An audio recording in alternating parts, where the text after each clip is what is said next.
Bye bye Great Britain. Cette fois, nous y sommes à minuit. Le Royaume-Uni quittera donc pour de bon l'Union européenne. Un peu avant, le Premier ministre Boris Johnson commencera un discours à la nation, notamment pour expliquer que ce n'est pas une fin, mais un début.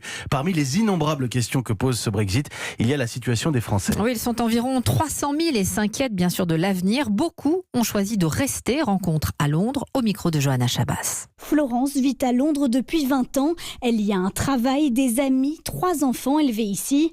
Alors malgré le Brexit, elle veut rester et pour cela, un bon moyen, devenir britannique. Quand on est dans l'incertitude totale, on préfère évidemment mettre toutes les chances de son côté et choisir la sécurité. Même si j'aurai toujours l'étiquette sur le front immigrante, française, ça fait rien, je fais un peu partie du club. Une procédure d'1 an et demi qui lui a coûté 1800 livres.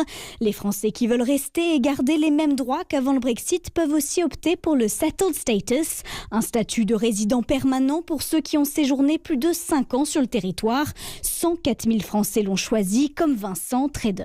Ça a été d'une simplicité rarissime. Il a fallu se connecter sur Internet, je leur ai donné quelques informations. À partir de ça, ils ont retrouvé qui j'étais tout de suite et il a fallu ensuite que j'envoie par courrier ma carte d'identité. Ils me l'ont retourné sous 15 jours et quelques jours après, j'ai eu la lettre. Donc ça a été vraiment enfantin, quoi. Vincent attend maintenant de voir comment les négociations avec l'Union européenne vont toucher son monde de la finance avant de choisir de rester ou non au Royaume-Uni.